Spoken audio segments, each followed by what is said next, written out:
Hi, my name is Maureen Lee, and I'm a member of EDGR 697, and I'm presenting my portfolio of artifacts showing my growth and competencies.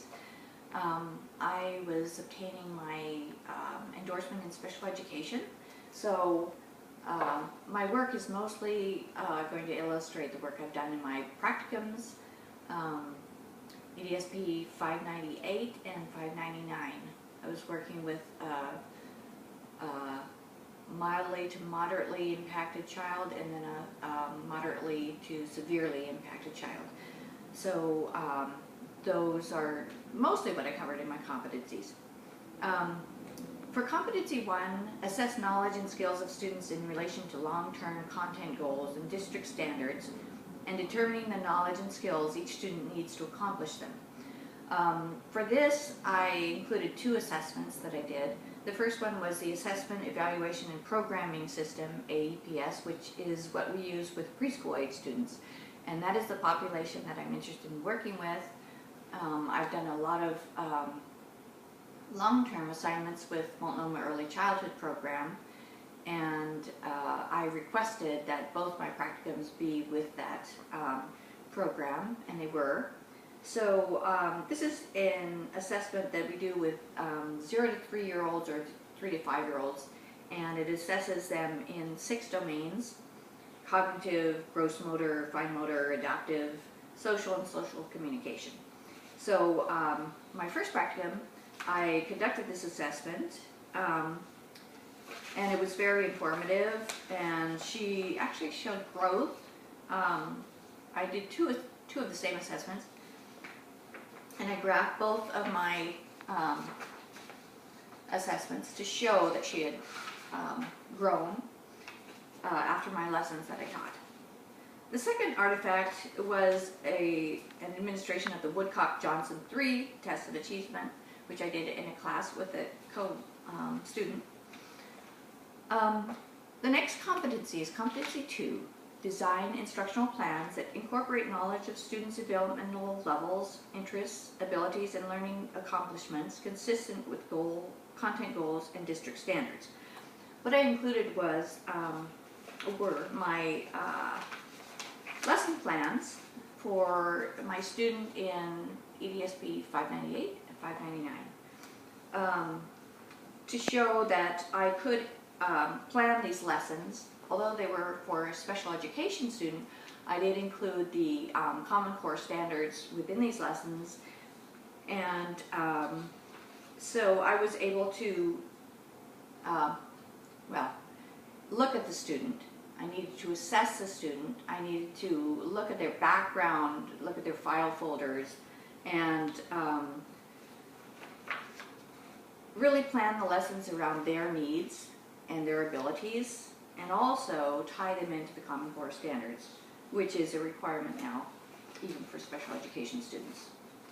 So I included all these lesson plans, which are exciting to peruse, but they do show that I can design those instructional plans.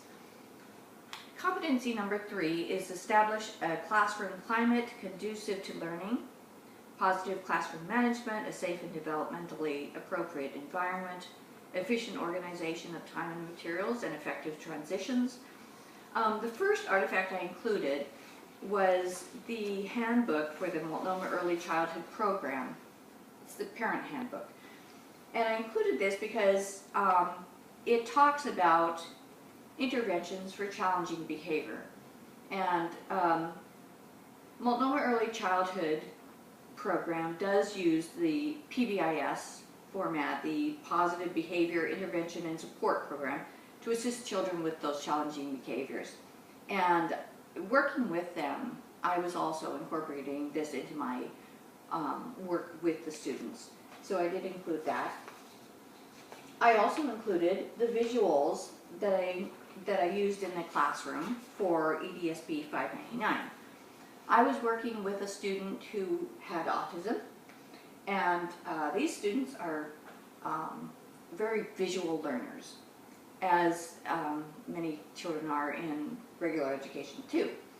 But I have pictures here, but I have also made up some visuals. I was working with a student on being able to make choices and verbalize them.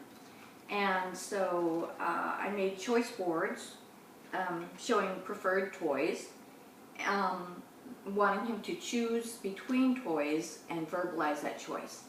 And in fact, he was able to, by the end of the lessons, he was able to look at an array of toys and choose the ones that he wanted. So it was quite successful. I also worked with him at snack time, and I made up this choice board. It shows a plate and some choices of foods. What he needed to do was pick up the picture, say the name of the item, and hand it to me before he would get the food. So at first I only had 2 choices on there, but by the end of the lessons he was able to choose from an array, and in fact by the end he was able to pick this picture up, which is all done, and there's a movement that goes with that all done, and he was able to hand that to me, and he was actually done. So he very much understood what he was choosing. So it was nicely successful. Competency 4 is implement instructional plans that employ knowledge of subject matter and use research-based educational practices that reflect how students learn, are sensitive to individual differences and diverse cultures, and encourage parent participation. What I talked about in this was the 2 educational practices that I incorporated into my lessons, and I used incidental teaching and pivotal response training. These are very research-based instructional plans that are used with especially young children because they're play-based, and you use these by picking up on what the child wants to play with, what the child is interested in, and play on those interests in incorporating them into your lessons. And so they're very successful with very young children. So I included some information about those types of teaching in my artifacts. Competency 5 is collaborate with parents, colleagues, and members of the community to provide internal and external assistance to students and their families, if needed, to promote student learning. Working with preschool-age children, you very much have to be involved with their families. And in fact, there's something called the IEP, which is a plan or a program for working with older children in the elementary school. But what we use with the preschool children is the IFSP, and that's the Individualized Family Service Plan. And so what I did was I wrote up a meeting for the IFSP, which you conduct annually with the parents. You have a lot of collaboration with the parents and with other professionals who are working with the child. And so I wrote about that and discussed that. I've met with a lot of families. I've conducted these meetings when I worked with MECP on long-term assignments, and then I also sat through these meetings with my mentor teacher during my practicums. I also needed to write up an IEP, which is for the older students. The dean of the special education department wanted me to have experience with that, so I did write that up for my 599 practicum. Competency 6 is evaluate student progress in learning, refine plans for instruction, and establish alternative goals or environments for learning when necessary. What I did as artifacts for this competency was I included the summaries of my lesson plans for EDSP 598 and 599, because what these summaries do is that they talk about my reflections, what went right, what went wrong during these lessons, and I addressed that. In 598, I really didn't have to change my lessons too much as it went along. 599, I did need to change things because at first I just wasn't quite reaching the student. I didn't know quite what was wrong, but I tried different things. I talked to the mentor teacher, I talked to the educational assistants, what could I do different? And so I did actually change my plans a bit.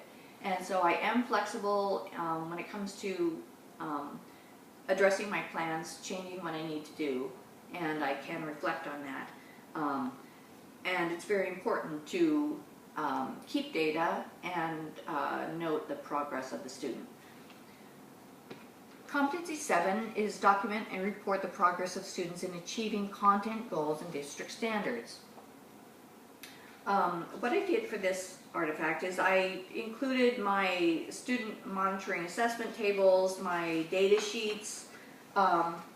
You have to be able to record this data and keep track of it so you could show whether the student is progressing or not. And so I've included these, under exciting reading, but important to be able to see whether the child is actually gaining something from the lessons that you've planned so carefully.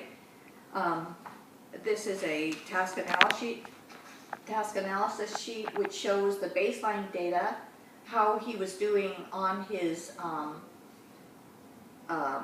routines in class, and then once I was working with him, how he improved. I was working with him on achieving independence in these routines in class, and he did show improvement.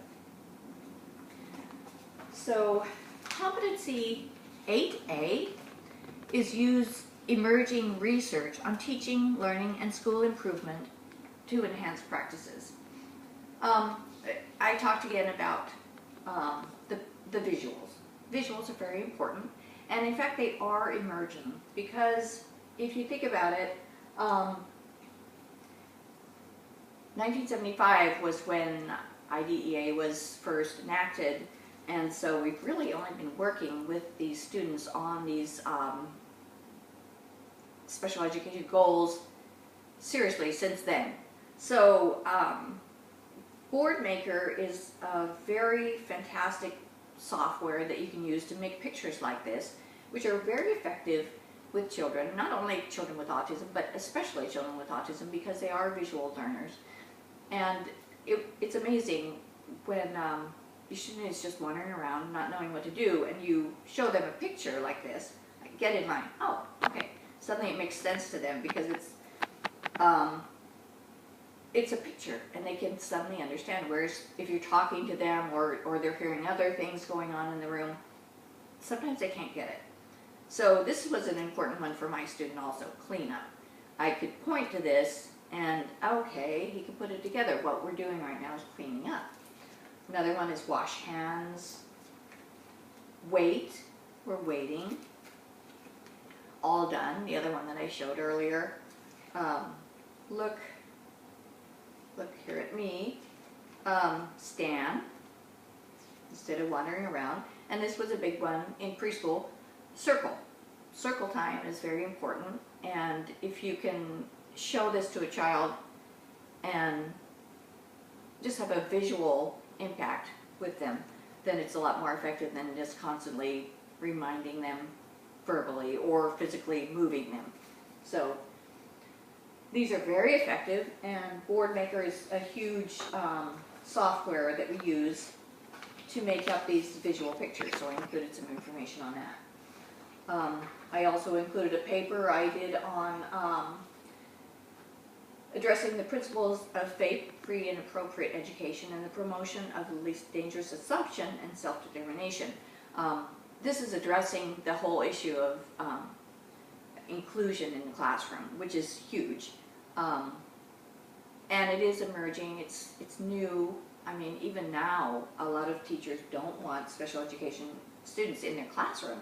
So just addressing that issue is a very big thing right now, and it is important. It's important for kids to be able to enter the regular education classroom, even if they have some learning disability or autism, just to be exposed to life in the real world. Competency 8B, participate in designing, evaluating, and improving opportunities for teaching and learning in an educational institution. For this, I actually copied a picture from Facebook, because the Multnomah Early Childhood Program has a Facebook page. You can like it, and then you can get all